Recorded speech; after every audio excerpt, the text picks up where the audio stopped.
Today, I'll be talking about some of the most hated things in Project Flight. I've gathered a list of 5 things that people have found annoying in Project Flight, with some things being quite random and others being a genuinely annoying thing. Let's start with the server sizes.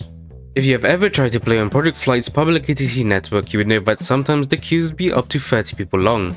It was really annoying and it is something that was fixed, however it comes with a problem. Project Flight planes are very detailed, so if they made the servers even bigger, it would mean that there are more planes, which would mean more lag.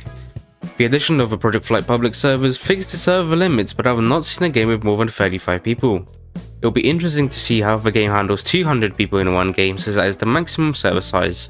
Maybe I will do a live stream one day where we can test it out. Quality control has been lacking in Project Flight, as can be seen on multiple liveries on multiple aircraft. For example, you can see the stretched textures or missing colors or bad gradients on top of aircraft. This is a problem because the Project Flight paint kit doesn't actually allow you to paint the top or bottom of the plane, which results in these kind of stretch marks. This might not be a big problem for everyone, but for some enthusiasts who fly certain airlines, this might be a great concern. Therefore, I believe that this is one of the things that people hate in Project Flight. As many of you know, Project Flight takes months to update. This is because most of the developers are studying in real life to become real pilots of real life jobs, and only do Project Flight as a side project. In addition to this, everyone relies on one another, so if one developer takes a bit longer to do something, then the rest are held up. This causes delays, and there is nothing we can really do about it, but this is one of the things that has annoyed many people who play Project Flight. This one I understand, but at the same time don't really understand. People often compare Project Flight to games such as Pilot Training Flight Simulator, which have been around for years.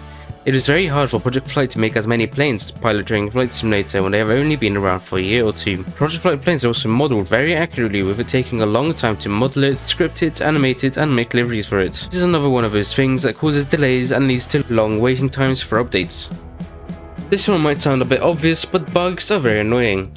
Over the few years that Project Flight has existed, there have been some fun ones which ended up in you being able to keep your nose gear up, but have also been some annoying ones which make you fling in the air, break your plane, or make your controls disappear. There are quite a few bugs still in game. For now, I think it is the GUI staying after you go in free cam, occasionally bouncing into the air to Cabo Rojo, and the server hopper sometimes not working. This leaves people frustrated, upset, and angry as they are paid for the game and it doesn't work. However, that is one of the things you agreed to when buying Project Flight whilst it is in the early access stage. Tell me in the comments down below which you find the most annoying. For me, it's probably the random bugs that happen every couple of weeks. But for now, I would like to thank you very much for watching. See you soon.